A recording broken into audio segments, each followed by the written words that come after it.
apprécié ce livre sur la drague, écrit par une femme, des conseils pour les hommes et pour les femmes. Et ben, je vais vous lire quelques extraits. On va prendre un peu au hasard. Les femmes prennent contact les premières. Ok.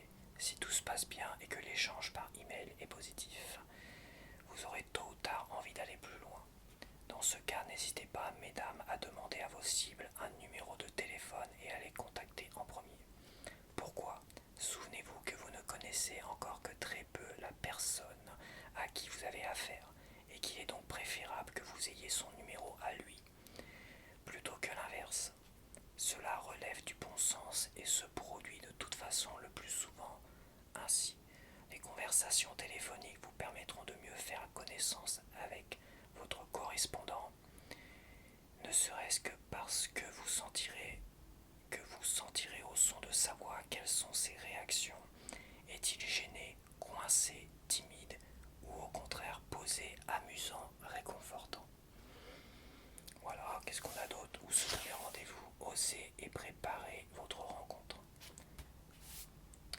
Vous en savez un peu plus sur l'autre et vous semblez vous apprécier mutuellement. Il va donc être temps de passer à l'étape suivante, la rencontre. Ne restez pas dans le virtuel trop longtemps. Limitez vos échanges, pas plus de 3 ou 4 fois. Sinon on se met à fantasmer sur l'autre et le décalage se creuse entre l'idée qu'on se fait de lui et la réalité. Donc ça c'est pour les femmes, c'est les conseils pour les femmes. Car même si vous connaissez beaucoup de détails de la vie de votre correspondant, vous ne l'avez pas vu. Dites-vous bien qu'au final, vous ne le connaissez qu'à travers le prisme, souvent déformant, de la toile ou du téléphone, et que seules les rencontres en chair et en os seront vraiment décisives, puisque vous verrez votre correspondant tel qu'il est. Voilà, c'était le petit conseil